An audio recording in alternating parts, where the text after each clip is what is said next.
Експериментите во образованието се карактеристика и за италијанскиот и за македонскиот систем. Ова е оценката на домашните и гостите од Италија, кои неколку денови престојуваа во Струмичката гимназија Јане Сандански преку проектот програмата Еразмус Плюс.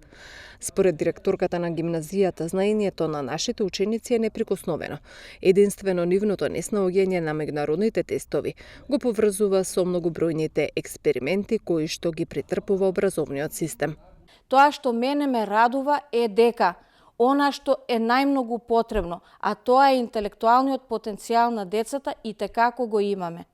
Значи, нашите ученици не само што не заостануваат за другите во исполнување на сите активности обврски во однос на било каков проект од било каква тема, туку се најчесто најбрзи, најкреативни, највешти во тоа што го спроведуваат. Сега, што пак од друга страна е тоа што нашите ученици ги прави најлоши написат тестирањата, најслаби во обидите да се запишат на реномирани универзитети во светот.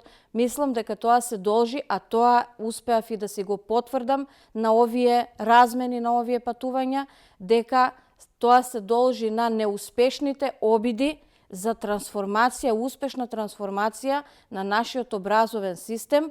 Професорот од Италија вели дека од 2015 година интензивно се прават промени во тамошниот образовен систем. Тоа е проблем и за наставниците и за учениците.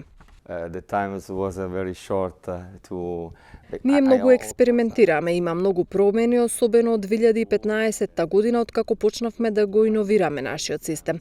Ние имаме многу правила и закони и сето ова беше прекинато од пандемијата, која пак ја забрза оваа примена. Мислам дека ние се обидуваме да ги имплементираме не само дигиталните курикулуми, но и евалуацијата на главните компетенции.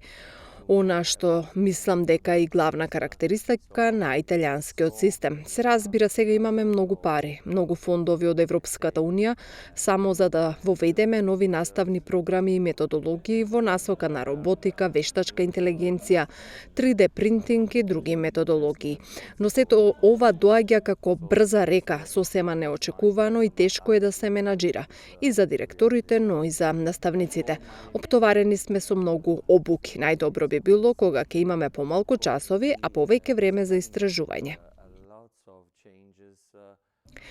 Меѓународните програми како Еразмус Плюс со вклучена мобилност е можност да се разменат искуства и во делот на наставните програми, во делот на функционирањето на училиштата и методологијата, а истовремено да се реализираат активности кои што ќе бидат од бенефит за целата заедница.